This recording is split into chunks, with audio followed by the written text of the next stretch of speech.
ہم نے کچھ دن پہلے اپنے فیملی لاء کے بارے میں کچھ گفتگو کی تھی اور فیملی ٹرائل سے متعلق چیزوں کو سمجھا تھا، متعلقہ قانون کے بارے میں ڈسکس کیا تھا، کیا قانون ہے، کس قسم کے کیسز آتے ہیں، اور ہم نے کچھ ویڈیوز بھی دیکھی تھی جہاں پہ فیملی کورٹ ایکٹ جو ہے اس کے مطابق کیس کو کیسے پروسیڈ کیا جاتا ہے۔ اور اسی طریقے سے آج کے دن ہم مینلی کچھ ایکسرسائز ہے جو ہم آپ سے ڈسکس کر رہے ہیں، اور اس میں کچھ میں فیکٹس آپ کو بتاؤں گا، اور فیکٹس بتانے کے بعد ایک کیوری جنریٹ کر رہا ہوں، وہ آپ نے فیکٹس کو پڑھنے کے بعد میں آپ سے گروپ میں شیئر بھی کروں گا وہ فیکٹس، اور ابھی آپ کو فیکٹس بتا بھی رہا ہوں۔ ان فیکٹس کو پڑھنے کے بعد اس میں ایک کیوری دی ہوئی ہے، اس کیوری کا جواب دینا ہے۔ پہلے میں آپ سے کو فیکٹس پڑھ کے سنا دیتا ہوں کہ وہ فیکٹس کیا ہیں۔ فیکٹس کچھ یہ ہیں کہ Miss Samina resident of district central Karachi approach you and share facts of her marital dispute. She does not want to continue her marriage with her husband and intend to dissolve on the ground of cruel attitude and non-payment of maintenance. As per version, Samina made a complaint to her mother-in-law against the attitude of her husband. Her neighbor intervened time and again, but he did not change his attitude. She also wants recovery of dowry rupees 1 lakh, dowry article worth rupees 2 lakh, 20 lakh, and maintenance of rupees 25,000 per month for her child, who is 6 years old. Her husband works in a government department in BPS 16 and also runs a business. His monthly income is about 2 lakh. They were living in a joint family system. Her husband maintains his parents as they are of old age. These are the circumstances.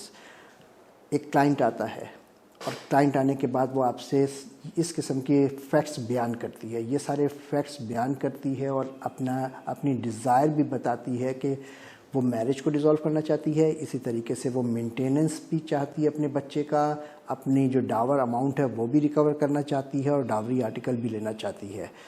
تو ان حالات کے اندر آپ کے پاس ایک client اگر آتا ہے تو اس سے سوال یہ ہے اور آپ سے کیوری یہ ہے جس کا آپ نے جواب دینا ہے کہ what type of question will be put to her by the advocate during first meeting, and what type of documents will be asked from Miss Samina by you.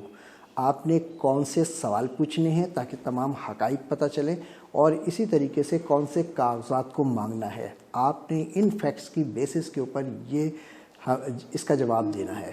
تو میں نے آپ سے ان حالات میں 2 سوال پوچھے ہیں۔ ایک پہلا سوال پوچھا ہے کہ کس قسم کے سوالات پوچھے جائیں گے اپنے کلائنٹ سے، وکیل صاحب کون سے کس قسم کے سوال پوچھیں گے، اور سوال آپ جب لکھیں گے نوٹ کریں گے، اب لکھیں گے، اور وہ سوال میں تمام سوال ایسے ہونے چاہیے جس سے میکسیمم فیکٹس سمجھ میں آ جائے۔ کبھی کبھی کلائنٹس جب آپ سے وکیل کے پاس آتا ہے اور گفتگو کرتا ہے تو وہ بہت سارے اپنی جو اس میں جو گریونسز ہوتی ہیں ڈیفینڈنٹ کے خلاف، ان گریونسز کے اندر زیادہ تر اس کی برائی یا اس کے ایٹیٹیوڈ کے بارے میں بہت زیادہ ڈسکس کرتی ہے وہ پلینٹف۔ تو آپ نے اپنے کام کی چیزوں کو ذرا سا کام کے جو فیکٹس ہیں ان کو سرفیس پہ لے کے آنا ہے، تو وہ آپ نے مختلف کیوریز کرنی ہے۔ اسی طریقے سے وہ زبانی باتیں کرتی ہے تو آپ نے اس سے کاغذ مانگنے ہیں، تو وہ کیا کاغذ مانگنے ہیں وہ آپ نے یہاں پہ سوال جواب کے طور پہ لکھنے ہیں۔ میں کچھ سوالوں کا آپ کو اگزامپل دے دیتا ہوں۔ مثال کے طور پہ خاتون آتی ہے اور ان فیکٹ کے مطابق ہم سوال یہ کر سکتے ہیں کہ آپ کی شادی کب ہوئی تھی، وہ نکاح نامہ کہاں ہے وہ مجھے دے دیجئے۔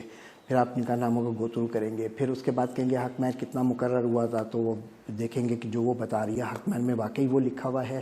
اسی طریقے سے پوچھیں گے کہ اس نے حق مہر کب ادا کیا، تو یہ سب باتیں آپ نے نوٹ کرنی ہے، اور جو وہ فیکٹس بتا رہی ہے اس سے متعلق آپ نے وہ کبھی کبھی کلائنٹ خود ساری فیکٹس بتاتا ہے، کبھی کبھی وہ بہت ذرا اتنا کمفرٹیبل نہیں ہوتا، تو آپ نے ان سے وہ ساری کام کی چیزیں پوچھنی ہے، تو وہ ساری سوالوں کو آپ نے آرٹیکولیٹ کرنا ہے۔ اسی طریقے سے ڈاکومنٹس کیا چاہیے، تو اس میں اپیرنٹلی ایسا لگتا ہے کہ جو ہماری نکاح نامہ ہے وہ بہت اہم ہے، بچے کا برتھ سرٹیفکیٹ ہے، بچے کا ایکسپینڈیچر اگر ہے، اس کا کوئی ایویڈنس ہے تو وہ لینی چاہیے، انکم کی ڈیفینڈنٹ کی انکم کیا ہے اس کا ثبوت کچھ کلیکٹ کرنا چاہیے.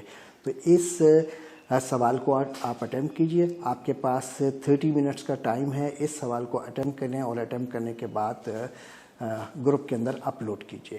جب یہ آپ کمپلیٹ کر لیں گے، اٹیمپٹ کرنے کے بعد گروپ میں 30 منٹس کے میں اپلوڈ کر دیں گے، تو پھر میں آپ کو دوسرا لنک آپ سے شیئر کروں گا. اس شیئر کے اندر ایک سیکنڈ کویشچنس کو ایکسپلین کروں گا اور پھر آپ کو کہوں گا آپ اسے پورا کریں. اسی طریقے سے آج کے دن جو ہے ہمارے پاس تقریباً سوال ہیں 6 کویشچنس ہیں. 6 کویشچنس ہیں جو آج کے دن ہم انہیں کریں گے. تو میں آپ کو یہ پہلا کویشچن آپ کو دے دیا ہے. آپ کو 30 منٹس کا ٹائم دیا جاتا ہے، آپ اسے کمپلیٹ کریں.